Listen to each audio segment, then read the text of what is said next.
अस्सलाम वालेकुम। मेरा नाम है तथीर फातिमा और अब जो हमारा chapter number 6 first year biology का जो किंगडम प्रोकैरियोट हम कर रहे थे उसका जितना भी हमारे पास लेफ्ट ओवर टॉपिक है वो पूरा टॉपिक आज हम कवर करेंगे। सबसे पहले जाके मेरे चैनल को सब्सक्राइब कर लो और बेल आइकन पर क्लिक करना बिल्कुल भी मत भूलेगा ताकि जब भी कोई मैं आपके फायदे की वीडियो डालूँ आपके पास नोटिफिकेशन आ जाए।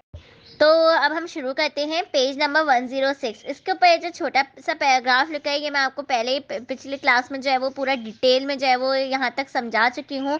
अब हम जो है वो लोकोमोशन के टॉपिक से शुरू करेंगे। अच्छा, जो डायरेक्शनल मूवमेंट होती है फिर मूवमेंट होती है ना उसको हम टेक्सिस कहते हैं। ये आप अपने ऊपर की पॉइंट जहाँ पर आप लिख रहे हैं फिर बुक पे करके लिख ले। क्या हर के जो डायरेक्शनल मूवमेंट होती है उसको हम टेक्सिस कहते हैं। कुछ ऐसे बैक्टीरिया होते हैं जो कि फ्लैजिला यूज करते हैं मूवमेंट करने के लिए और वो जो है वो अटैच हुआ हुआ होता है फ्लैजिला एक यूनिक व्हील लाइक स्ट्रक्चर के साथ। यही लिखा हुआ है। तो जो हमारे पास फ्लैजिलेट बैक्टीरिया होते हैं वो जो है वो अगर केमिकल्स की तरफ मूव करते हैं तो हम उनको कीमोटैक्टिक कहते हैं। कुछ फोटोटैक्टिक होते हैं। फोटो मतलब कि फोटो से ही आपको जो है वो दिमाग में वर्ड्स का जो है वो अगर आपको मतलब पता होगा ना तो आप आराम से अपना एमसीक्यूज भी ना सॉल्व कर लेंगे। फोटोटैक्टिक जो लाइट की तरफ जा रहे होते हैं और कुछ ऐसे होते हैं फ्लैजिलेटेड बैक्टीरिया जो कि मैग्नेटैक्टिक होते हैं। मतलब कि वो मैग्नेटिक फील्ड को जो अर्थ की होती है उसको जो है वो डिटेक्ट कर रहे होते हैं आयरन क्रिस्टल से, जो कि उनके जो है वो साइटोप्लाज्म के अंदर मौजूद हो जाते हैं। आयरन क्रिस्टल्स जो है वो मैग्नेट बना रहे होते हैं जो उनके साइटोप्लाज्म के अंदर मौजूद होते हैं। इसमें आपको ये पूछा जाएगा कि टेक्सिस क्या होती है। वो डायरेक्शनल मूवमेंट होती है। अच्छा, तो कितने तरह की हो सकती है? कीमोटैक्टिक, फोटोटैक्टिक या फिर मैग्नोटैक्टिक। फिर हमारे पास दूसरा टॉपिक है ग्रोथ। अब यहाँ पर जो है वो ग्रोथ में लिखा हुआ है कि बैक्टीरिया के पास जो है वो लास्ट सरफेस होता है वॉल्यूम रेशियो से, और वो इस तरह जो है वो ज़्यादा फूड को जो है वो गेन कर सकते हैं अपने इन्वायरमेंट से दो प्रोसेस के ज़रिए। एक है डिफ्यूजन और एक है एक्टिव ट्रांसपोर्ट। ये मैंने बहुत डिटेल में जो है वो एक चार्ट बना के अच्छे से समझाया हुआ है चैप्टर नंबर 4 के अंदर। अगर आपने चैप्टर नंबर 4 का लेक्चर देखा हुआ है तो आपको डिफ्यूजन और एक्टिव ट्रांसपोर्ट का जो मतलब है ना वो क्लियर होगा। अच्छा, फिर क्या होता है कि उनका जो अफेक्ट कर रहा होता है इनकी ग्रोथ के ऊपर वो कौन कौन सी चीज़ें हैं, वो है टेम्परेचर, न्यूट्रिएंट अवेलेबिलिटी, पीएच, आयनिक कंसंट्रेशन। और यहाँ पे एक लाइन लिखी हुई है oxygen must also be present for. अच्छा, ऑक्सीजन प्रेजेंट होनी चाहिए किसके लिए? एरोबिक या एनएरोबिक? तो वो एरोबिक के लिए होनी चाहिए। तो यहाँ पे लिखा हुआ है ऑब्लिगेट एरोब्स, और एब्सेंट होनी चाहिए ऑब्लिगेट एनएरोब्स। ये हमें पता है, वही लाइन लिखी हुई है। अगर आपने ऊपर मैंने जो पहला लेक्चर समझाया था इसी चैप्टर का वो ध्यान से सुना है तो आपको ये बात पता होगी। फिर लिखा है कि 4 distinct phases are recognise bacterial growth curve. पहला है lag phase, log phase, stationary phase, death और डिक्लाइन फेज। ये 4 फेज दिए हैं। तो लेग फेज में ना अभी डिवीजन स्टार्ट नहीं होती बल्कि तैयारी की जाती है डिवीजन की। तो एकदम बिरयानी भी तैयार नहीं होती बल्कि उसकी जो है वो तैयारी की जाती है, उनके उसके जो है वो इंग्रेडिएंट्स एक जगह की जाती है। तो लेग फेज में बिल्कुल यही बात लिखी हुई है कि इनएक्टिव फेज होता है और phase during which bacteria prepare themselves for division. अगर आपके पास इनएक्टिव फेज आएगा तब भी लेग फेज ही कहा जाएगा। अगर ये लिखा आएगा कि अभी डिवीजन स्टार्ट नहीं हुआ है लेकिन प्रिपरेशन हो रही है तो वो लेग फेज होता है। लॉग फेज के अंदर जो है वो मल्टीप्लिकेशन या उसकी ग्रोथ जो है वो स्टार्ट हो जाती है। ये लेग और लॉग फेज का जो है वो थोड़ा सा डिफरेंट है। तो आपको इसमें ध्यान रखना है कि लेग फेज क्या होता है, इसमें डिवीजन स्टार्ट नहीं हो रही है, तैयारी की जा रही है, इसे इनएक्टिव फेज भी कहते हैं। तो ये होता है लेग फेज। और लॉग फेज क्या होता है? जिसके अंदर मल्टीप्लिकेशन ग्रो वगैरह सब शुरू हो जाता है। फिर हमारे पास है स्टेशनरी फेज और है डेथ और डिक्लाइन फेज। तो स्टेशनरी फेज जो है वो नाम से ही जाहिर है कि जो भी चीज़ है ना ना वो कम होगी ना वो ज़्यादा होगी। मतलब जो भी उसकी क्वांटिटी है, जो भी उसका अमाउंट है, मतलब उसके अंदर वो जो भी चीज़ है कोई चेंज नहीं आएगा। अगर वो ज़्यादा नहीं हो पाएगी ना कम हो पाएगी, उसका जो स्टेट है ना वो बिल्कुल सेम रहेगा। स्टेशनरी फेज की यही डेफिनेशन में लिखा हुआ है कि bacterial multiplication is equal to death rate. मतलब कि वो जब बनते हैं उतने ही मरते हैं, जितने बनेंगे उतने मरेंगे। तो ना इंक्रीज होगा ना डिक्रीज होगा, जितनी है वो उतनी ही रहेगी। फिर हमारे पास है डेथ और डिक्लाइन फेज कि death rate is more rapid than multiplication rate. नाम से ही जाहिर है कि इसमें मरना ना ज़्यादा होगा, मतलब इसमें मरने वालों की तादाद ज़्यादा होगी। स्टेशनरी फेज ना उसमें मतलब बनेंगे जितने उतने मरेंगे, क्वांटिटी में कोई फ़र्क नहीं आएगा। स्टेशनरी फेज का ये मतलब होता है। डेथ फेज का ये है कि मरने की तादाद ज़्यादा होगी बनस्बत मल्टीप्लिकेशन की तादाद से। लेग फेज में क्या हो रहा था कि वो इनएक्टिव फेज था, मतलब कि प्रिपेयर होते हैं उसमें मल्टीप्लाई करने के लिए लेकिन मल्टीप्लिकेशन नहीं होती। लैग फेस ये होता है। लॉग फेस में जो है वो मल्टीप्लिकेशन होती है और ग्रोथ होती है। स्टेशनरी फेस में इक्वल होता है, ना ज़्यादा होता है ना कम होता है। डेथ फेस में जो है वो डेथ की तादाद ज़्यादा होती है बनिस्बत मल्टीप्लिकेशन की। फिर हमारा टॉपिक है रिप्रोडक्शन। बैक्टीरिया जो है वो किस तरह रिप्रोड्यूस करते हैं, पहले तो ये पता होना चाहिए। एसेक्सुअली और sexually. Bacteria always reproduce asexually. तो जब कंडीशंस फेवरेबल होती हैं एसेक्सुअल मेथड में तो कौन सा यूज़ किया जाता है, फिजन। और एंडोस्पर्म फॉर्मेशन तब यूज़ की जाती है जब कंडीशन जो है वो अनफेवरेबल होती है, ठीक है। तो यही लिखा हुआ है कि bacteria generally reproduce when conditions are favourable by asexual method, जिसको हम फिजन कह रहे हैं क्योंकि इसमें फेवरेबल कंडीशन है। However endosperm formation take place when conditions are not favourable. और एंडोस्पर्म फॉर्मेशन तब होता है जब कंडीशन जो है वो अनफेवरेबल होती है, नॉट फेवरेबल होती है, ठीक है। It is a method of survival under unfavourable condition. Endosperm formation जो है एक मेथड होता है जो कि सर्वाइव करने के लिए काम आता है during unfavourable condition. Bacteria like traditional sexual reproduction and mitosis. However, some bacteria undergo genetic recombination by bacterial conjugation, transaction and transformation. यही कहा जा रहा है कि बैक्टीरिया के अंदर सेक्सुअल रिप्रोडक्शन नहीं होती, माइटोसिस नहीं होता, only asexual reproduction take place.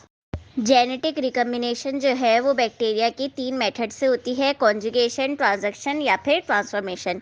ये जो है वो पूरा डिटेल में पेज नंबर 108 पर हमें मिलेगा। अब हमारा भी पेज है 107।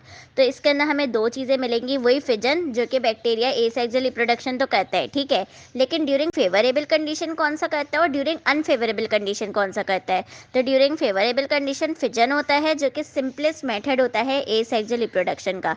फिजन, ये बात याद रखिएगा कि इंतहाई सिंपलेस्ट मेथड होता है एसेक्सुअल रिप्रोडक्शन का। और एंडोस्पर्म फॉर्मेशन जो है वो ड्यूरिंग अनफेवरेबल कंडीशन के दौरान किया जाता है। अच्छा, fission. Bacteria generally reproduce asexually, वही के रिप्रोड्यूस करता है asexually by a process called binary fission. Fission जो है एक फास्टेस्ट मोड होता है एसेक्सुअल प्रोडक्शन का, इसको आप मार्क कर लीजिए। मतलब जो सबसे तेज़ होता है ना एसेक्सुअल रिप्रोडक्शन में जो मेथड इस्तेमाल किया जाता है वो होता है फिजन, जो कि लिविंग ऑर्गेनिज्म से पाया जाता है। लेकिन लिविंग ऑर्गेनिजम्स पर्टिकुलरली यूनिसेलुलर, जो ज़्यादातर यूनिसेलुलर होते हैं, एक सेल के ऊपर मुश्तमिल होते हैं। फिर फिजन के दौरान होता क्या है, इस डायग्राम में देखें, इससे मैं समझाती हूँ कि पहले ये जो है वो डीएनए है, पहले वाले उसमें बॉक्स में देखें हमारे पास 1 2 3 टोटल 4 हैं स्टेजेस, ठीक है। पहली स्टेज में देखें डीएनए है, ठीक है। अब दूसरी स्टेज में देखें रेप्लिकेशन हो रही है, 2 हो गए। फिर उसके बाद जो है वो एक जो है वो कंस्ट्रक्शन बन गया, फिर ये 2 में मुश्तमिल हो गए, मतलब 2 पार्ट्स में हो गए, फिर दोनों पार्ट जो है वो डिवाइड हो गए, अलग हो गए, ठीक है। अब ये जो मैंने बात बताई है यही इस पैराग्राफ में लिखी है कि fission take place when there is employ supply of food and moisture with favourable conditions, के मतलब जब कंडीशन फेवरेबल होगी तब होगा। During fission first the hereditary material DNA in the form of chromatin body is replicated. पहले जो DNA था जो कि क्रोमेटिन बॉडी के फॉर्म में था वो रेप्लिकेट हो गया, वही दूसरी स्टेज पर आ गए हम। फिर लिखा है chromatin body so form moved apart, कि वो दोनों मतलब अलग हो जाते हैं, कि construction appears around the middle of the cell and it splits into the 2 parts. एक कंस्ट्रक्शन अपेयर हुआ जो कि उसने 2 पार्ट्स के अंदर डिवाइड हो गया या स्प्लिट हो गया, टूट गया। These parts grow in size and form the mature bacterial cell. और ये जो अलग पार्ट्स हो गए थे ये साइज में ग्रो हो गए थे और एक मैच्योर बैक्टीरियल सेल बन गए थे। एक सिंगल जो फिजन होता है उसको कंप्लीट होने में कितना ऐसा लगता है, कितना वक्त लगता है, वो होते हैं 20 to 30 मिनट्स। ये बहुत इंपॉर्टेंट है, ये आप जो है वो मार्क कर लीजिए कि 20 to 30 मिनट्स जो है वो सिंगल फिजन को कंप्लीट होने में लगते हैं। फिर हमारे पास है एंडोस्पर्म फॉर्मेशन। ये बात पता होनी चाहिए कि अनफेवरेबल कंडीशन के दौरान होता है। डायग्राम में देखें कि हो क्या रहा है, कि ये जो है वो प्रोटोप्लाज्मिक कंटेंट है जो पहले वाले उसमें मौजूद है, फिर ये श्रिंक हो गया, एक सिस्ट के अंदर तब्दील हो गया, ठीक है। फिर क्या हो रहा है, during endosperm formation the whole protoplasmic content get shrinks into a small mass, के पूरा जो है वो एक स्मॉल मास में कन्वर्ट हो गया। A cyst is formed inside the parental wall around this mass to form endospore, कि ये जो सिस्ट है ये पेरेंटल वॉल के अंदर जो है वो बन गया और इसको जो है वो अराउंड दिस मास, और क्या बनाने पे क्या बनाया इसने, एंडोस्पोर बनाया। फिर क्या लिखा हुआ है, पेज नंबर 108 पर कि when parental wall ruptures due to decay endosperm is set free the return of favourable. अच्छा, जब पेरेंटल वॉल रप्चर्स हो जाती है तो एंडोस्पर्म जो बाहर निकल जाता है और फिर फेवरेबल कंडीशन जो है वो सामने आ जाती है हमारे। लेकिन ड्यूरिंग अनफेवरेबल कंडीशन क्या हो रहा है कि भाई प्रोटोप्लाज्मिक जो जितना भी कंटेंट है वो श्रिंक हो रहा है, इसके अंदर तब्दील होता है, जिससे वो एंडोस्पोर बन रहा है। ये जो है वो फिजन की भी आपको समझ में आ गया होगा मुझे उम्मीद है, और एंडोस्पोर का भी समझ में आ गया होगा। फिजन का जो टाइम है वो आपको याद रखना है। फिर ये जो 108 है ना, इसके अंदर वही जेनेटिक रिकम्बिनेशन का पूरा बताया हुआ है कि जेनेटिक मटेरियल जो है वो उसका रीयूनियन होता है दो डिफरेंट सोर्सेज के जरिए, उसको हम जेनेटिक रिकम्बिनेशन कहते हैं। कि जेनेटिक मटेरियल दो डिफरेंट सोर्स से आ रही हैं और कंबाइन हो रही है, तो इसको हम कहेंगे genetic recombination. Three methods by which genetic recombination take place in bacteria. और बैक्टीरिया के अंदर जेनेटिक रिकम्बिनेशन सिर्फ और सिर्फ तीन मेथड के जरिए होती है, जो कि कौन कौन से हैं? कॉन्जुगेशन, ट्रांसक्शन और ट्रांसफॉर्मेशन। अब ये बताते हैं हम कि होता क्या है। कॉन्जुगेशन के अंदर क्या हो रहा है, मतलब कि हर उसमें तो जेनेटिक मटेरियल जो है वो ट्रांसफ़र हो रहा है, लेकिन किस में किस मतलब किस चीज़ के किसके ज़रिए जा रहा है ये पता होना चाहिए। जैसे कि कॉन्जुगेशन में लिखा है कि कॉन्जुगेशन एक सिंपल प्रोसेस है जेनेटिक रिकम्बिनेशन का, जिसके अंदर जेनेटिक मटेरियल ट्रांसफ़र किया जा रहा है एक बैक्टीरियम से दूसरे बैक्टीरिया के अंदर। किसके ज़रिए? थ्रू अ ट्यूब, जिसको हम कॉन्जुगेटिंग ट्यूब कहते हैं, या फिर साइटोप्लाज्मिक ब्रिज भी कहा जाता है। कॉन्जुगेटिंग ट्यूब या फिर cytoplasmic bridge. This process was carried out experimental by Lederberg and Tatum in 1946। कि कॉन्जुगेशन एक सिंपल प्रोसेस है जिसके अंदर जेनेटिक मटेरियल जो है वो ट्रांसफर हो रहा है एक बैक्टीरिया से दूसरे बैक्टीरिया के अंदर एक ट्यूब के जरिए। असल यहाँ पे जो लफ्ज़ है वो है एक ट्यूब के जरिए हो रहा है, जिसको हम कॉन्जुगेटिंग ट्यूब या फिर साइटोप्लाज्मिक ब्रिज भी कहते हैं। और ये जो एक्सपेरिमेंट किया था ये दो ने किया था, एक का नाम है लैंडबर्ग और एक का नाम है टेटम, और इसका जो ईयर है वो है 1946। ये आपको पता होना चाहिए। एक ये बात कि ट्यूब के जरिए हो रहा है जिसको हम कॉन्जुगेटिंग ट्यूब कह रहे हैं या फिर साइटोप्लाज्मिक ब्रिज कह रहे हैं, उस इस वजह से इसका हेडिंग का नाम कॉन्जुगेशन है। और जिन्होंने इसको एक्सपेरिमेंट किया था परफॉर्म, उनका नाम क्या है? वो है लैंडबर्ग और टेटम, और इन्होंने किस ईयर में किया था? वो किया था 1946। ये तीन बातें आपको पता होनी चाहिए। यही लिखा हुआ है, conjugation is a simple process of genetic recombination in which genetic material is transferred from one bacterium to another through a tube called conjugating tube or cytoplasmic bridge. This process was carried out experimentally by Lindbergh and Tatum in 1946. फिर हमारे पास दूसरी heading है transaction. Transaction क्या है? ये भी जो है वो जेनेटिक रिकम्बिनेशन है जिसके अंदर जेनेटिक मटेरियल जो है वो ट्रांसफर होता है एक बैक्टीरिया से दूसरे बैक्टीरिया के अंदर, लेकिन एक थर्ड पार्टी के जरिए, जिसको हम कहते हैं बैक्टीरियोफेज। ये आपने जो है वो वैरायटी ऑफ लाइफ वाला चैप्टर नंबर 5 में पढ़ा होगा कि बैक्टीरियोफेज का जो है वो हमने सब कुछ बताया था कि वो कैसा होता है क्या होता है। तो बैक्टीरियोफेज जो है वो एक थर्ड पार्टी है, उसके ज़रिए जो है वो ट्रांसफ़र होता है। अच्छा, ट्रांजैक्शन के अंदर ना सिर्फ थर्ड पार्टी भी लिखा हुआ आ जाएगा, तो आपको पता होना चाहिए कि ट्रांजैक्शन की बात हो रही है। बच्चे अक्सर सिर्फ बैक्टीरियोफेज याद रखते हैं, तो नहीं, आपको थर्ड पार्टी भी याद रखना है। एमकेट में जो है वो थर्ड पार्टी लिखा आया था, तो थर्ड पार्टी वो बैक्टीरियोफेज होती है। इस एक्सपेरिमेंट को किसने कंडक्ट किया था? इसको किया था लैंडबर्ग एंड जिंडर। ये आपको पता होना चाहिए कि लैंडबर्ग दोनों में तो है, लेकिन टेटम वाले में कॉन्जुगेशन और जिंडर वाले में ट्रांजैक्शन है। ये बात का ध्यान रखिएगा, ये अक्सर बच्चे इसमें भी कंफ्यूज हो जाते हैं। लैंडबर्ग और जिंडर है जिन्होंने जो है वो 1952 में परफॉर्म किया था। फिर हमारे पास तीसरी है transformation. It is a process of transmitting genetic information. वही कि हमें इतना तो बताया ना कि जेनेटिक मटेरियल ट्रांसफ़र किया जा रहा है एक बैक्टीरिया से दूसरे बैक्टीरिया के अंदर, लेकिन किसके ज़रिए? अगर ट्यूब लिखा आ जाएगा तो वो साइटोप्लाज्मिक ब्रिज भी हो सकता है, कॉन्जुगेटिंग ट्यूब भी हो सकता है, और इसके हेडिंग में कॉन्जुगेशन पर टिक आएगा। और अगर आपके पास आ जाए थर्ड पार्टी तो ट्रांजैक्शन होगा, और अगर आपके पास आ जाए थ्रू इन्वायरमेंट तो ट्रांसफॉर्मेशन होगा। जैसे कि ये ट्रांसफॉर्मेशन में लिखा हुआ है, through environment causing it to transform. This principle was first notified by Fred Griffith in 1928। और नाम का भी पूछा जा सकता है कि भाई लैंडबर्ग और टेटम, बल्कि पूछा जाता है कि लैंडबर्ग और टेटम जो है वो किसने किस है, मतलब क्या चीज़ परफॉर्म किया था, उसके हेडिंग का नाम लिखा हुआ आ जाएगा। आपको पता होना चाहिए कॉन्जुगेशन, लैंडबर्ग और जिंडर ने क्या किया था ट्रांजैक्शन, और फ्रेड ग्रिफ्ट ने क्या किया था ट्रांसफॉर्मेशन। ट्रांसफॉर्मेशन के अंदर जो जेनेटिक मटेरियल ट्रांसफ़र हो रहा है वो थ्रू इन्वायरमेंट हो रहा है। इंपॉर्टेंट जो मेन बातें हैं वो मैं आपको साथ साथ बताती भी जा रही हूँ, वो आप हाईलाइट कर लें। अगर आप की पॉइंट एज अ की पॉइंट लिख रहे हैं तो आप वहाँ लिखते जाइए, क्योंकि यही मेन बातें हैं। फिर हमारे पास नया टॉपिक है importance and control. Importance of bacteria. Importance में बच्चे समझते हैं कि सिर्फ जो है वो यूज़फुल बैक्टीरिया मतलब कि एडवांटेजेस या यूज़फुल के मतलब कोई भी चीज़ अगर फ़ायदेमंद है सिर्फ उसकी बात होगी, नहीं। इम्पोर्टेंस हमारे लिए ये होती है कि हमारे लिए क्या चीज़ फ़ायदेमंद है और क्या चीज़ नुकसानदेह है। तो इसलिए इम्पोर्टेंस में जो है वो यूज़फुल बैक्टीरिया का भी जिक्र होगा और हार्मफुल बैक्टीरिया का भी जिक्र किया जाएगा।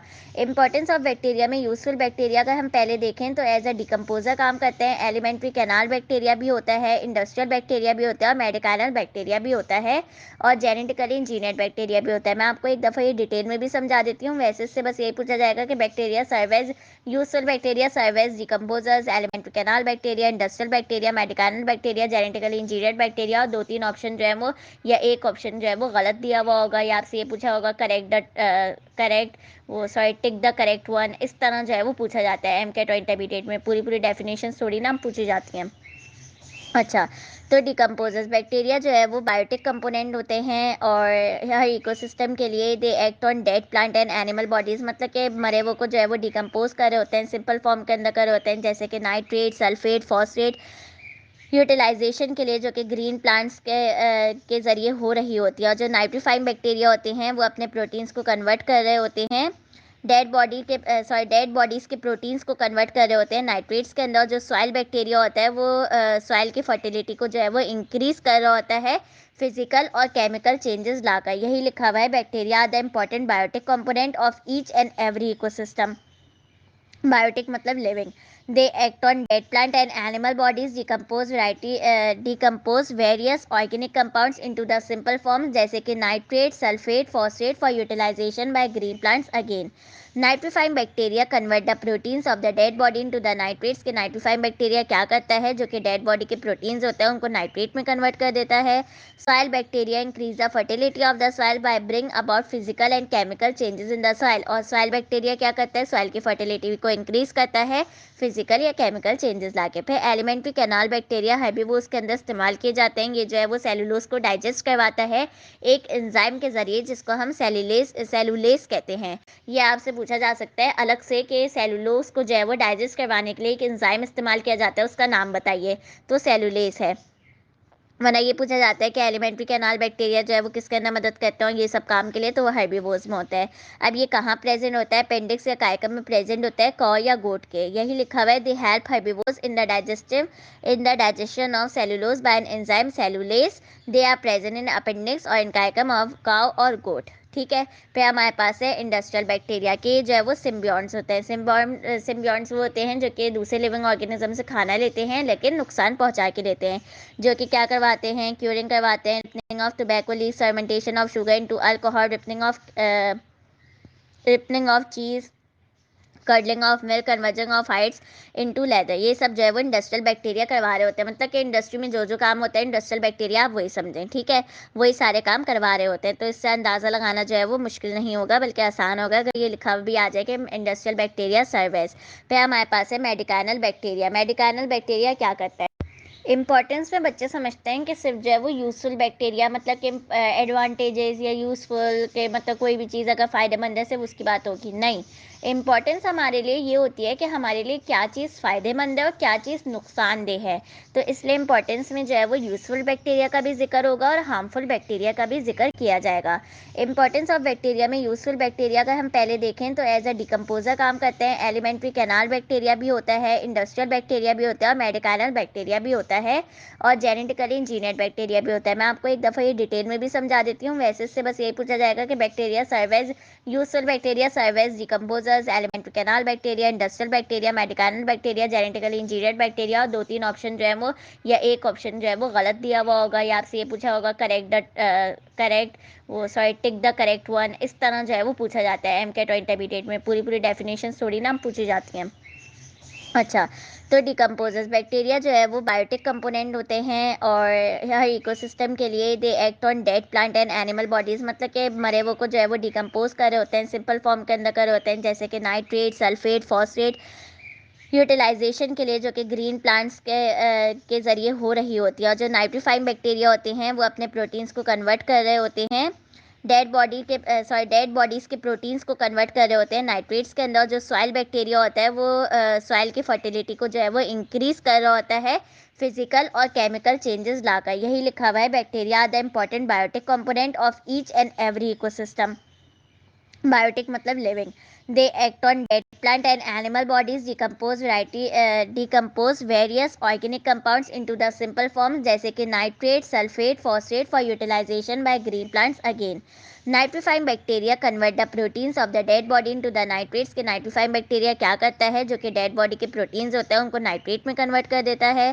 Soil bacteria increase the fertility of the soil by bring about physical and chemical changes in the soil. और सॉइल बैक्टीरिया क्या करता है, सॉइल की फर्टिलिटी को इंक्रीज करता है फिजिकल या केमिकल चेंजेस लाके। फिर एलिमेंट्री कैनाल बैक्टीरिया हेर्बिवोर्स के अंदर इस्तेमाल किए जाते हैं। ये जो है वो सेलुलोज को डाइजेस्ट करवाता है एक एंजाइम के जरिए, जिसको हम सेलुलेस कहते हैं। ये आपसे पूछा जा सकता है अलग से कि सेलुलोज को जो है वो डाइजेस्ट करवाने के लिए एक एंजाइम इस्तेमाल किया जाता है, उसका नाम बताइए, तो सेलुलेस है।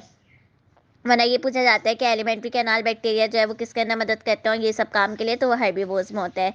अब ये कहाँ प्रेजेंट होता है, अपेंडिक्स या कायकम में प्रेजेंट होता है, कॉ या गोट के। यही लिखा हुआ है, they help herbivores in the digestion of cellulose by an enzyme cellulase. They are present in appendix और इन कायकम ऑफ काउ और गोट। ठीक है। फिर हमारे पास है इंडस्ट्रियल बैक्टीरिया के, जो है वो सिम्बियॉन्ट्स होते हैं। सिम्बियॉन्ट्स वो होते हैं जो कि दूसरे लिविंग ऑर्गेनिज्म से खाना लेते हैं लेकिन नुकसान पहुंचा के देते हैं, जो कि क्या करवाते हैं, क्यूरिंग करवाते हैं, ripening of tobacco leaves, fermentation of sugar into alcohol, ripening of cheese, curdling of milk, conversion of hides into leather. ये सब जो है वो इंडस्ट्रियल बैक्टीरिया करवा रहे होते हैं। मतलब कि इंडस्ट्री में जो जो काम होता है इंडस्ट्रियल बैक्टीरिया, आप वही समझें, ठीक है, वही सारे काम करवा रहे होते हैं। तो इससे अंदाज़ा लगाना जो है वो मुश्किल नहीं होगा बल्कि आसान होगा अगर ये लिखा भी आ जाए कि इंडस्ट्रियल बैक्टीरिया सर्वेस। फिर हमारे पास है मेडिकाइनल बैक्टीरिया। मेडिकाइनल बैक्टीरिया क्या करता है, valuable antibiotics drugs have been obtain from bacteria. मतलब कि एंटीबायोटिक ड्रग्स मेडिसिन ये सारे जो है वो मेडिकाइनल बैक्टीरिया के अंदर आ रहे होते हैं, जैसे कि थायरोथाइसिन और सेप्टियोलिन इसके एग्जाम्पल है। राइबोफ्लेविन क्या है, राइबोफ्लेविन जो है एक विटामिन प्रोड्यूस्ड बाय क्लोस्ट्रीडियम। ठीक है, ये जो है वो एक विटामिन होता है राइबोफ्लेविन, जो कि प्रोड्यूस होता है क्लोस्ट्रीडियम से। तो ये सारी चीज़ें जो है वो मेडिकाइनल बैक्टीरिया के अंदर आ रहा होता है। लेकिन ये पूछा जाता है राइबोफ्लेविन का, riboflavin is vitamin produce by clostridium. किससे प्रोड्यूस होता है, क्लोस्ट्रीडियम से प्रोड्यूस होता है।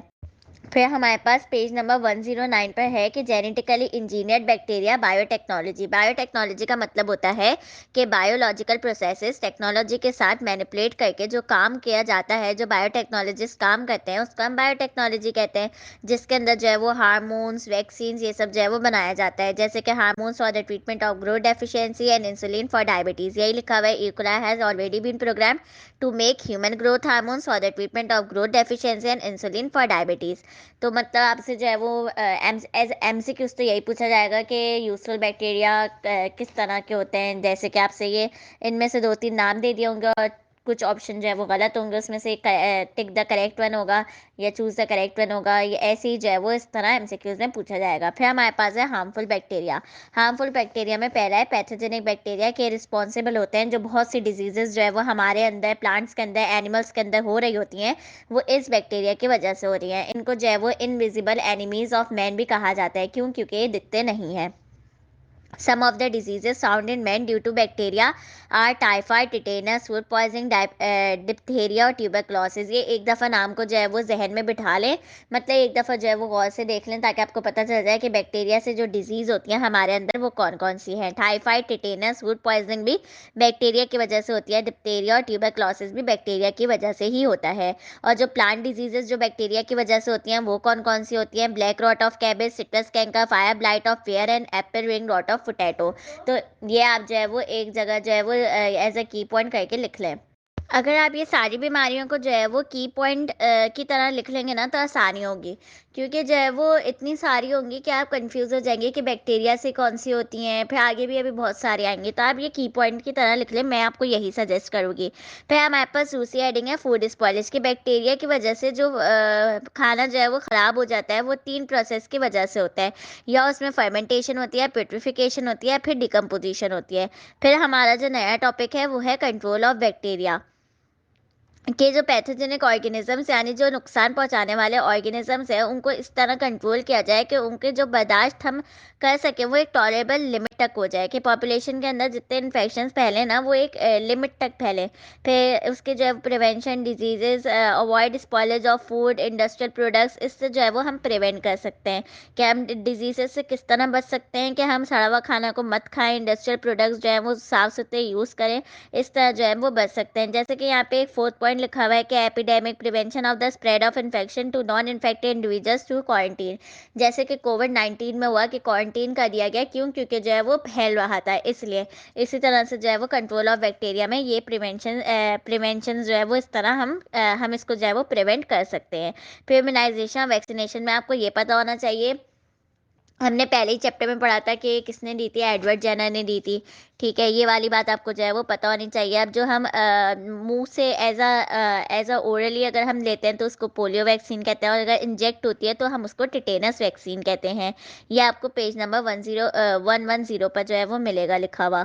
फिर हमारे पास जो टॉपिक है वो है use and misuse of antibiotics. कि एंटीबायोटिक्स जो है पहली थी वो कौन सी थी? वो थी पेनिसिलिन। ये आप चैप्टर नंबर 1 में ही आपको पता चल जाएगा अगर आपने लेक्चर सुना हुआ है कि पेनिसिलिन थी। अब जो बैक्टीरिया है वो एंटीबायोटिक जब हम देते हैं तो वो किस चीज़ को टारगेट बनाते हैं? सेल वॉल को बनाते हैं, प्लाज्मा मेम्ब्रेन को बनाते हैं। बस इसमें जो है वो यही चीज़ है। आप ऊपर मतलब एक दफ़ा जो है वो रीड कर लीजिएगा तो आपको जो है वो समझ में आ जाएगा, इतना कोई मुश्किल नहीं है। बस एक दफ़ा रीड कर लीजिएगा यूज़ और मिसयूज़ ऑफ एंटीबायोटिक को और इम्यूनाइजेशन और वैक्सीनेशन की डेफिनेशन, पूरे पैराग्राफ को। हमारा अब जो टॉपिक है वो है सियानोबैक्टीरिया, जिसको हम कहते हैं ब्लू ग्रीन एल्गी। सियानोबैक्टीरिया जो है वो किसके पास से निकला है? बैक्टीरिया और सियानोबैक्टीरिया यानी कि प्रोकैरियोट में से निकला। और प्रोकैरियोट यूनिसेलुलर होते हैं और कॉलोनी में भी जो है वो पाए जाते हैं। इनकी जो सेल वॉल होती है वो डबल लेयर्ड होती है। प्रोटोप्लाज्म जो है वो दो हिस्सों पर मुश्तमिल होता है। बाहर वाला जो है वो कलरफुल होता है और अंदर वाला जो है वो कलरलेस होता है। आउटर कलर रीजन, यही फोर्थ पॉइंट पे जो है वो पेज नंबर 1 पर लिखा हुआ है कि प्रोटोप्लाज्म जो है वो differentiated into an outer coloured region chromoplasm and an inner colourless region, जिसको हम सेंट्रोप्लाज्म कहते हैं। क्रोमोप्लाज्म जो है वो कलर्ड रीजन होता है, तो इसके पास कुछ तो पिगमेंट्स होंगे ना जिसकी वजह से कलर आ रहा होगा। तो हमारे पास यहाँ पे लिखा हुआ है क्लोरोफिल ए फाइकोसियानिन, और ये कौन सा कलर देता है? ये ब्लूइश ग्रीन कलर देता है। जो क्लोरोफिल ए है ना उसकी वजह से ग्रीन कलर आता है, और जो फाइकोसियानिन है उसके अंदर ब्लू कलर आता है, तो मिलकर जो है वो ब्लूइश ग्रीन कलर बनता है। एक्वेटिक होते हैं, फ्रेश वाटर भी होते हैं, मैरीन भी होते हैं, रहते लेकिन पानी के अंदर ही हैं, चाहे वो खारा हो चाहे वो मीठा पानी हो। फिर जैसे कि ये बैक्टीरिया या साइनोबैक्टीरिया प्रोकैरियोट्स के अंदर जो है वो सिर्फ मतलब कि बैक्टीरिया और साइनोबैक्टीरिया के अंदर सिर्फ और सिर्फ एसेक्सुअल रिप्रोडक्शन होती है, इसलिए यहाँ पे लिखा है total absence of sexual reproduction. Asexual reproduction जो होती है वो किन किन मेथड की वजह से होती है? हार्मोगीनिया, जूस्पोस, एकाइनेट और फ्रेगमेंटेशन। नॉस्टॉक जो है वो सियानोबैक्टीरिया के एक टिपिकल एग्जाम्पल है जिसको यहाँ पे डिटेल में एक्सप्लेन किया गया है। पहले नॉस्टॉक का एक स्ट्रक्चर बताया गया है कि वो कैसा होता है। यूनिसेलुलर होता है, फ्रेश वाटर में रहता है, prokaryote found in colony called filament. और ये जब कॉलोनी में पाया जाता है तो हम इसको फिलामेंट कहते हैं। अब ये जो फिलामेंट है ये एक जो है वो इंटरमिक्स जेलेटेनियस मास बॉल लाइक स्ट्रक्चर होता है जिसको हम सिनोबियम कहते हैं। ये पूछा जाता है, सिनोबियम को मार्क कर लीजिए कि the filaments are intermixed in a gelatinous mass forming a ball like structure. जो बना रहे होते हैं उसको हम सिनोबियम कहते हैं। एक जो सिंगल फिलामेंट होता है उसको हम ट्राइकोम कहते हैं। ये लिखा हुआ है हमारे पास अ सिंगल फिलामेंट ट्राइकोम। ये बहुत इंपॉर्टेंट है, ये एज इट इज पूछा जाता है कि एक सिंगल फिलामेंट जो कि look like a chain of weeds उसको क्या कहा जाता है? तो उसको कहा जाता है ट्राइकोम। ये आप मार्क कर लीजिए। ईच फिलामेंट इज अनब्रांच होता है, एक सिंगल वॉल होता है, राउंडेड और ओवर सेल्स का होता है। हर सेल के पास जो है वो डबल लेयर्ड वॉल होती है, और जो आउटर लेयर होता है आउटर थिकर लेयर होती है और इनर थिन लेयर होती है। इसके अंदर जो दो लेयर्स है उसमें जो बाहर वाली है वो थिक है और जो अंदर वाली है वो थिन है। जो बाहर वाली है वो सेलुलोज और पेक्टिक कंपाउंड से बनी हुई है, मतलब दो चीज़ों से बनी हुई है, इसलिए इससे याद रख लें कि वो थिक है। और अंदर वाली जो है वो सिर्फ एक चीज़ से बनी हुई है, वो सेलुलोज है, इसलिए वो थिन है। तो इस तरह याद रखें तो आपको याद हो जाएगा। Purely made up of cellulose, क्योंकि सिर्फ और सिर्फ सेलुलोज होता है, उसके अंदर कोई मिक्सिंग नहीं होती, तो वो प्योरली मेड होता है सेलुलोज से, इसलिए वो इनर इनर वॉल होती है जो कि थिन होती है। The protoplasm is differentiated. अच्छा, वही ऊपर वाली बात आ गई कि प्रोटोप्लाज्म जो है वो दो हिस्सों में मुश्तमिल होता है। आउटर वाला जो है वो कलर्ड होगा, इनर वाला जो है वो कलरलेस होगा। अब जो कलर्ड होगा ना उसके अंदर जो है वो chromoplasm is coloured due to the presence of, तो किसकी वजह से होगा, कुछ पिगमेंट्स की वजह से होगा, जो कि क्लोरोफिल ए, जेंथोफिल, कैरोटीन, फाइकोसियानिन या फाइकोराइथिन। अच्छा, जो जेंथोफिल है वो येलो कलर का होता है, कैरोटीन ऑरेंज कलर का होता है, फाइकोसियानिन जैसे ऊपर ही मैंने बताया था कि क्लोरोफिल ए आपको पता होगा कि ग्रीन कलर का होता है, फाइकोसियानिन ब्लू कलर का होता है, मिलके जो है वो ब्लूइश ग्रीन कलर देता है। फाइकोसियानिन इसलिए यहाँ पे ब्लू कलर का होता है, फाइकोराइथिन जो है वो रेड कलर का होता है। These pigments are not located in plasmids but inside, वही के इसके पास जो है वो मेम्ब्रेन बाउंड ऑर्गेनल्स नहीं होते, इसलिए वो प्लास्टिड्स के अंदर मौजूद नहीं होते, बल्कि जो है वो इन्वेजिनेटेड प्लाज्मा मेम्ब्रेन के अंदर मौजूद होते हैं, जिसको हम मीसोसोम्स कहते हैं। ये बात जो है वो इसके अंदर टोटल लिखी हुई है कि भाई क्या कि भाई फिलामेंट जो है वो एक बॉल लाइक स्ट्रक्चर बना रहा होता है, जिसको सिनोबियम कहते हैं, सिंगल फिलामेंट को ट्राइकोम कहते हैं। और आउटर जो वॉल जो होती है उसको थिक होती है, क्यों, क्योंकि वो सेलुलोज और पेक्टिन से बनी हुई होती है। इनर वॉल जो है वो थिन होती है, क्यों, क्योंकि वो सिर्फ लेयर जो है वो थिन होती है, क्योंकि वो सिर्फ और सिर्फ जो है वो सेलुलोज से बनी हुई होती है। प्रोटोप्लाज्म दो हिस्सों पे मुश्तमिल होता है, आउटर इनर। आउटर वाला जो है वो कलरफुल होता है और बाहर वाला जो है वो कलरलेस होता है। अब कलरफुल जो है वो उसके अंदर जो पिगमेंट्स है वो यहाँ लिखे हुए हैं, उसके कलर्स आपको पता होने चाहिए कि जेंथोफिल कौन सा कलर देता है, येलो देता है, carotene orange, phycocyanin blue, phycoerythrin red. अब यहाँ पे हमारे पास लिखा हुआ है there is total absence of endoplasmic reticulum, mitochondria, Golgi bodies and vacuole. क्यों, क्योंकि इसके अंदर तो मेम्ब्रेन बाउंड ऑर्गेनल्स होते ही नहीं है, इसलिए जो मेम्ब्रेन बाउंड ऑर्गेनल्स हैं वो सब नहीं मौजूद होंगे। लेकिन राइबोसोम्स मौजूद होते हैं, सूडो वैक्यूल्स मौजूद होते हैं, और रिजर्व जो उसका फूड होता है उसको रिजर्व किया हुआ होता है किस फॉर्म के अंदर, साइकोफाइसे, जिसको कहते हैं स्टार्च आ प्रेजेंट, इस फॉर्म में जो है वो मौजूद होता है। ये यहाँ पर जो है वो लिखा हुआ है, बहुत छोटी छोटी सी बातें हैं, एक दफ़ा पढ़ लेंगे तो आपको जो है वो अच्छी तरीके से समझ में आ जाएगा। फिर हमारे पास इस चैप्टर का लास्ट पेज है, पेज नंबर 112। अगर आपको इस चैप्टर में से कोई भी पॉइंट है जो कि क्लियर नहीं हुआ तो आप मुझे कमेंट सेक्शन में जो है वो पूछ सकते हैं, मैं आपको ज़रूर गाइड करूँगी। और फिर हमारे पास ये हम कंटिन्यू करते हैं कि सेंट्रोप्लाज्म को जो है वो सेंट्रल बॉडी कहा जाता है, जिसके पास हेरिडेटरी मटेरियल होता है।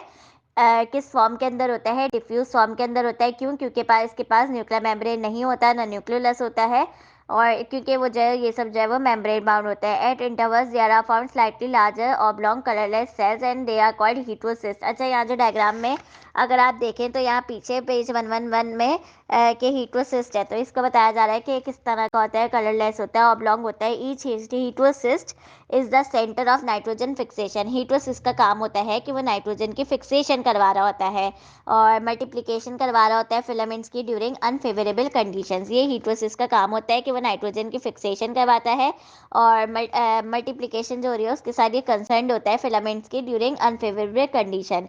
फिर न्यूट्रिशन रिप्रोडक्शन की बात होती है कि नॉस्टॉक जो है वो एक ऑटोट्रॉफ होता है जो कि अपना खाना खुद बनाता है, like all other blue green algae. दूसरे सियानोबैक्टीरिया की तरह नॉस्टॉक भी अपना खाना खुद बनाता है।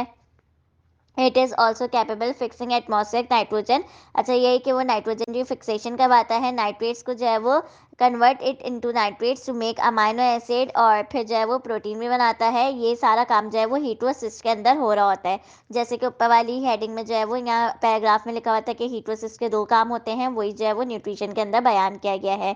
फिर हमारे पास है रिप्रोडक्शन। रिप्रोडक्शन के अंदर जो है वो no report of sexual reproduction in nostoc, क्योंकि इसके अंदर जो है वो only asexual reproduction take place, but asexual reproduction take place वही बात लिखी हुई है कि इन मेथड से होती है। इसमें जो है वो दो मेथड है, एक है हार्मोगीनिया और एकाइनेट। और साइनोबैक्टीरिया में कौन थे, हार्मोगीनिया, जूसपोज, एकाइनेट और फ्रेगमेंटेशन। हार्मोगीनिया जो है वो फेवरेबल कंडीशन के दौरान होता है, एकाइनेट जो है वो अनफेवरेबल कंडीशन के दौरान होता है। ये आप एज अ की पॉइंट या मेन पॉइंट करके जो है वो इसके ऊपर हाईलाइट करके लिख लें कि हार्मोगीनिया जो है वो फेवरेबल कंडीशन के दौरान होता है, एकाइनेट जो है वो अनफेवरेबल कंडीशन के दौरान होता है। एक दफा इसको जो है वो पढ़ लेते हैं। हार्मोगीनियम जो है एक पोर्शन होता है फिलामेंट का, जो कि दो हीट व सिस्ट के दरमियान मौजूद होता है। बहुत बहुत इंपॉर्टेंट लाइन लिखी हुई है, इसको आप मार्क कर लीजिए कि हार्मोगीनियम एक ऐसा पोर्शन है जो कि दो हीट व सिस्ट के दरमियान जो भी चीज़ मौजूद होगी उसको हम हार्मोगीनियम कहेंगे। ये आपको डायग्राम भी बनाकर पूछा जा सकता है एमकेट वालों को, वरना इंटरमीडिएट को तो ऐसी लाइन भी दी जा सकती है, लेकिन ये बात होती है कि आप समझ कर पढ़ें ताकि जो है वो आपको आसान लगे। Blanks during favourable condition filament breaks up up at the junction of each heterosis. This result in the formation of number of feces, जिसको हम हार्मोगीनिया कहते हैं। इसमें जो है वो टोटल ये है कि फेवरेबल कंडीशन के दौरान होता है और हीटोसिस के दरमियान जो पोर्शन मौजूद होता है उसका हम हार्मोगीनिया कहते हैं। फिर एक काइनेट में लिखा हुआ है कि नॉन मोटाइल स्पोर्स होते हैं जो कि फॉर्म्ड होते हैं सर्टेन वेजिटेटिव सेल से ड्यूरिंग अनफेवरेबल कंडीशन। जब कंडीशन फेवरेबल हो जाती हैं तो वेजिटेटिव सेल्स जो हैं वो इनलार्ज हो जाते हैं, थिक वॉल हो जाते हैं, रिजर्व फूड कंटेन करने लगते हैं, उसको हम एकाइनेट्स कहते हैं। अच्छा, some these are somewhat oval with outer layer, जिसको हम ओवल होते हैं लेकिन जो इसकी आउटर लेयर होती है उसको एक्सोस्पोरियम कहते हैं और जो इनर होती है उसको एंडोस्पोरियम कहते हैं। और ये फेवरेबल कंडीशंस के दौरान जर्मिनेट होता है by rupturing exospores and form independent filament by simple cell division. बस इसमें यह है hormogonia unfavourable akinetes hormogonia favourable akinetes unfavourable condition के दौरान होता है और हार्मोगीनिया दो हीटोसिस के दरमियान मौजूद होता है। इस बात को याद रखिएगा। इंपॉर्टेंस ऑफ सियानोबैक्टीरिया वही कि नाइट्रोजन की फिक्सेशन वगैरह करवा रहे होते हैं। अच्छा, ये जो नॉस्टॉक एनाबीना लिखा है ये आप मार्क कर लीजिए, बहुत इंपॉर्टेंट है क्योंकि ये जो है वो यूज़ किया जाता है नाइट्रोजन फर्टिलाइजर एग्रीकल्चर के अंदर। Due to their high nitrogen fixing abilities, they grow in fields, so improving the soil fertility। और soil fertility को भी improve करने के लिए जो है वो काम आता है। एक दफ़ा जो है वो मैं आखिरी में पूरे चैप्टर का जो है वो आपको बता देती हूँ कि इसमें जो जो इंपॉर्टेंट बातें हैं ना मैं सिर्फ वो बोलती हूँ ताकि आपको याद भी रह जाए, रिवीजन भी हो जाए और इसके आसपास की जो चीज़ें हैं वो आपके दिमाग में खुद ही आ जाएंगी। अब अगर आपने लेक्चर जो है वो बहुत ध्यान से सुना है कि जो प्रोकैरियोट होते हैं उनको दुनिया में आए हुए या अर्थ पर या ज़मीन पर आए हुए जो है वो 2 बिलियन ईयर्स जो है वो गुजर चुके हैं। इनके पास इनकम्प्लीट फॉल्स या फिर प्रिमिटिव न्यूक्लियस जो है वो मौजूद होता है। इनके पास कोई मेम्ब्रेन बाउंड ऑर्गेनल नहीं होता है जिसकी वजह से इनका जो डीएनए है वो लूप के अंदर जो है वो क्वाइल्ड हुआ होता है। फिर बैक्टीरिया को जो है वो उसके एंटोनी वैन लेवेनहुक ने जो है वो डिस्कवर किया था। अच्छा, जो पहले मरतबा जो रॉयल सिटी इन लंदन पे लेटर जो है वो पब्लिश्ड हुआ था वो 1677 के अंदर हुआ था। उसके अंदर जो है वो डिस्क्रिप्शन दी गई थी बैक्टीरिया की। बैक्टीरिया जो है वो सिंपलेस्ट और स्मॉलेस्ट माइक्रो ऑर्गेनिज्म होता है। इसकी ब्रेथ जो है वो कितनी होती है 0.2 से 2 माइक्रोन होती है और 2 से 10 जो है वो लेंथ 2 से 10 माइक्रोन जो है वो लेंथ के अंदर होता है। यूनिसेलुलर होते हैं, ये बात याद रखिएगा। प्रोकैरियोट्स की जो है वो सिर्फ दो एग्जाम्पल हैं, एक है बैक्टीरिया और दूसरा है सियानोबैक्टीरिया। अब जो बैक्टीरिया है वो किन किन चीज़ों पर मुश्तमिल है वो बताया जा रहा है कि फ्लैजिला होता है जो कि एक्सट्रीमली थिन होते हैं। किससे बना हुआ होता है? फ्लैजिलिन प्रोटीन से बना होता है और सिर्फ फ्लैजिला लोकोमोशन में हेल्प करता है, ये कॉन्जुगेशन या रिप्रोडक्शन के अंदर हेल्प नहीं करता। पिलाए होते हैं जो कि फ्लैजिला से छोटे होते हैं लेकिन वो कॉन्जुगेशन में हेल्प करते हैं, लोकोमोशन में बिल्कुल भी हेल्प नहीं करते। कैप्सूल जो है वो पॉलीसेकेराइड और प्रोटीन से बना हुआ होता है। सेल वॉल इसकी जो है वो बिल्कुल मुख्तलिफ होती है प्लांट सेल वॉल से क्योंकि इसके पास सेलुलोज टोटली एब्सेंट होता है। बैक्टीरिया, ऐसे कुछ बैक्टीरिया होते हैं जिनके पास सेल वॉल नहीं होती लेकिन इसके पास, और बहुत से ऐसे बैक्टीरिया होते हैं जिनके पास मैक्रोमोलिक्यूल्स मौजूद होते हैं जिसको हम पेप्टिडोग्लाइकेन कहते हैं। एक वाहिद ऐसा बैक्टीरिया जिसके पास पेप्टिडोग्लाइकेन मौजूद नहीं होता, उसका नाम है आर्कियोबैक्टीरिया। और मीजोसोम्स के बारे में ये कहा जाता है कि इन्वेजिनेशन होती है सेल मेम्ब्रेन की, किस तरह फंक्शन करती है, एज डीएनए एप्लीकेशन में काम आता है, cell division, respiration, export of enzyme में। फिर हमारे पास प्लाज्मिड है कि वो एज अ वेक्टर जो है वो जेनेटिक इंजीनियरिंग में काम करता है। फिर इसके शेप्स के ऊपर बात करते हैं तो कुकाई, बैकिली, स्पाइरेला, विब्रियो, कॉमस। बैकिली और स्पाइरेला में जो है जो ज़्यादातर जो है वो फ्लैजिला इन दोनों में पाए जाते हैं। जो नॉन फ्लैजिलेटेड होता है वो चारों में एक ही होता है, उसका नाम है कोकाई। वो राउंडेड और स्फेरिकल शेप्ड होता है। अगर हम इसके कि कितने इस पे मौजूद है अगर उस पर बात करें तो मोनोकॉकस एक, डिप्लोकॉकस पेयर होता है, स्ट्रेप्टो और स्टेफ्लो। इसमें डिफ्रेंशिएट याद रखिएगा कि स्ट्रेप नाम आए तो आप चेन याद रखिएगा, स्टेफ नाम आए तो ग्रेप लाइक अरेंजमेंट। टेट्राइड मतलब कि 4 होता है, साइकिना मतलब एक क्यूब बना रहा होता है जो कि 8 मिलकर जो है वो क्यूब बनाते हैं। फिर बैकिली फ्लैजिला मौजूद होता है, रॉड शेप्ड होता है, डिप्लोबैकुलस या फिर स्ट्रेप्टोबैकुलस इसके अंदर है। फिर स्पाइरेला जो है वो कॉर्क स्क्रू शेप्ड होता है, स्पाइरोकाइटिस की एग्जांपल है। विब्रियो कॉमस जो है वो स्लाइटली कर्व्ड होता है, उसकी एग्जांपल है विब्रियो कॉलेरा। वे हमारे पास है कि फ्लैजिला अगर एक होगा तो इसको एट वाइकस का है, वो सॉरी, अगर फ्लैजिला बिल्कुल भी मौजूद नहीं होगा नो फ्लैजिला तो एट वाइकस, और अगर फ्लैजिला मौजूद होगा तो मोनोट्राइकस, एक अगर मौजूद होगा तो मोनोट्राइकस, और अगर एक साइड पे एक टर्फ मौजूद होगा एक पोल पे तो हम उसको क्या कहेंगे लोफोट्राइकस, और अगर दोनों पोल्स पे मौजूद होगा तो एम्फीट्राइकस, और अगर उसकी सराउंडिंग में मौजूद होगा तो पेरिट्राइकस। क्रिश्चियन ग्राम ने जो है वो पॉजिटिव बैक्टीरिया को पर्पल स्टेन कहा दिखाया था और ग्राम नेगेटिव को जो है वो स्टेन पिंक दिखाया था। फिर हमने कहा था माइक्रोबायोलॉजिस्ट ने दो तरह के ग्रुप्स में डिवाइड कर दिया था। एक को हम कहते हैं यू बैक्टीरिया, जिसको ट्रू बैक्टीरिया भी कहा जाता है, और एक को हम कहते हैं आर्क्यो बैक्टीरिया, जिसको एंशिएंट बैक्टीरिया भी कहा जाता है। फिर वो हीटरोट्रॉफ्स भी बैक्टीरिया दोनों तरह के होते हैं, हीटरोट्रॉफिक भी होते हैं, ऑटोट्रॉफिक भी होते हैं, लेकिन मोस्टली अगर पूछा जाएगा तो वो हीटरोट्रॉफिक होते हैं। हीटरोट्रॉफिक में तीन है हमारे पास यहाँ पे दिया हुआ है, सेप्रोट्रॉफिक, सिम्बियोटिक और पैरासिटिक। सेप्रोट्रॉफिक वो होते हैं जो कि डेड ऑर्गेनिक मैटर से अपना खाना लेते हैं। सिम्बियोटिक और पैरासिटिक जो है वो दूसरों से खाना लेकर जो इसमें नुकसान पहुंचाता है, वो पैरासिटिक बैक्टीरिया नुकसान पहुंचाता है, सिम्बियोटिक बैक्टीरिया नुकसान नहीं पहुंचाता। फिर हमारे पास ऑटोट्रॉफिक बैक्टीरिया जो कि दो तरह के होते हैं, जो अपना खाना खुद बनाते हैं, फोटोसिंथेटिक और कीमोसिंथेटिक। फोटोसिंथेटिक के अंदर लाइट की मौजूदगी की वजह से खाना बनता है। इसके अंदर जो है वो क्लोरोफिल होता है, लेकिन जो है वो प्लांट में जो क्लोरोफिल है उससे मुख्तलिफ होता है। बैक्टीरियो क्लोरोफिल होता है या फिर क्लोरोबियम क्लोरोफिल होता है। इससे अच्छा जो बैक्टीरिया होता है उसके अंदर जो है वो ऑक्सीजन लिबरेट नहीं होती, लेकिन जो सियानो बैक्टीरिया होता है उसके अंदर ऑक्सीजन लिबरेट होती है। तो यहाँ पे हमारे पास बैक्टीरिया के अंदर जो इक्वेशन दी हुई है उसके अंदर H2S का इस्तेमाल किया गया है, जिसकी वजह से सल्फर जो है वो लिबरेट हो रहा है।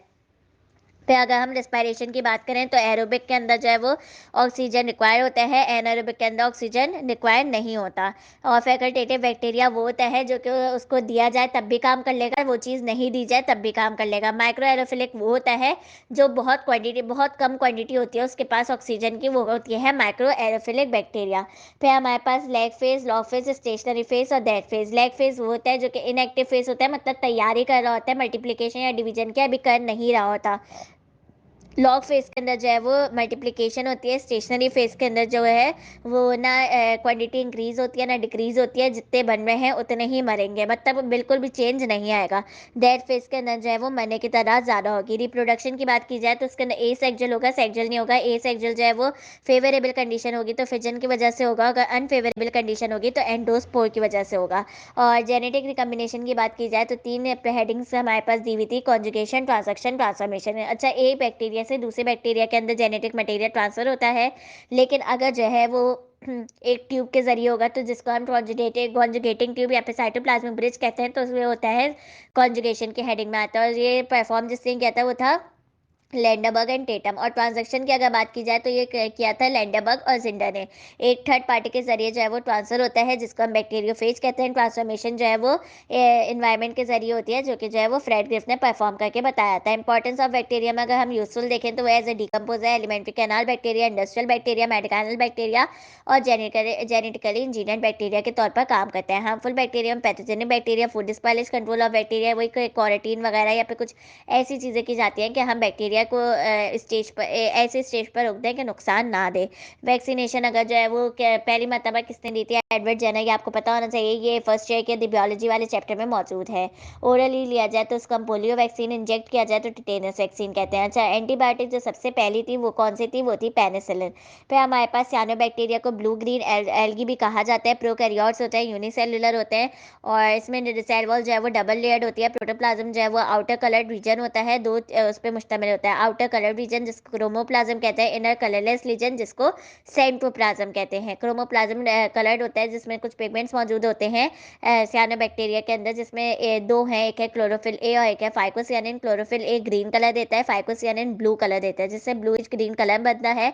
एक्वेटिक होते हैं, टोटल एब्सेंस होती है सेक्सुअल रिप्रोडक्शन, क्यों, क्योंकि इसके अंदर सिर्फ ए सेक्सुअल होती है। अब ए सेक्सुअल रिप्रोडक्शन जिन मेथड के जरिए होती है वो है हार्मोगीनिया, जूस्पोस, एकाइनेट और फ्रेगमेंटेशन। नॉस्टॉक के बारे में बात करें तो ये सानो बैक्टीरिया की एक टिपिकल एग्जांपल है। इसकी आउटर लेयर जो है वो थिक होती है, इनर लेयर जो है वो थिन होती है। थिक इसलिए होती है क्योंकि सेलुलोज और पेक्टिन से बनी हुई होती है, थिन इसलिए होती है क्योंकि वो प्योर सेलुलोज के ऊपर कंसिस्ट कर रहा होता है। अच्छा, इसके यही आउटर कलर रीजन होता है इसके अंदर भी, और इनर कलरलेस रीजन होता है।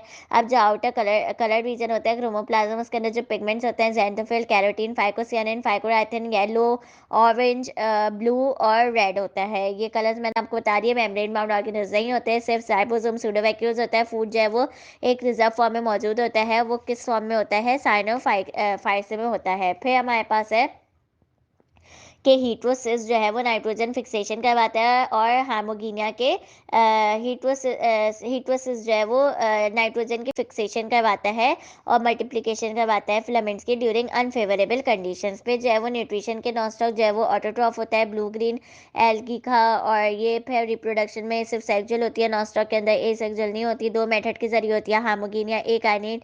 हार्मोगीनिया जो है वो पोषण होता है जो कि दो हीट्रोसिस के दरमियान पे मौजूद होता है, और जो कि फेवरेबल कंडीशन के दौरान दौरान होता है, एक आयनिक जो है वो अनफेवरेबल कंडीशन के दौरान होता है। और यही जो है वो इस चैप्टर में टोटल था। एक दफ़ा आप लेक्चर सुने ध्यान से और एक दफ़ा जो है वो अपने तौर पे जो है वो चैप्टर को रीड कर लें। फिर जो आपके पास एमसीक्यूज़ है आप उनको सॉल्व करें। कोई भी आपको जो है वो कुछ भी गाइडेंस की ज़रूरत है आप मुझे कमेंट सेक्शन में पूछ सकते हैं। अपने दोस्तों के साथ लेक्चर्स को शेयर कीजिए, वीडियो को शेयर कीजिए, लाइक और सब्सक्राइब कीजिए। और मतलब चैनल को सब्सक्राइब करना मत भूलिएगा। अच्छे से पढ़ें, बिल्कुल दिल लगा कर पढ़ें। आपका इंशाल्लाह ताला बहुत अच्छा स्कोर होगा। अपना बहुत ज़्यादा ख्याल रखिएगा। अल्लाह हाफ़िज़।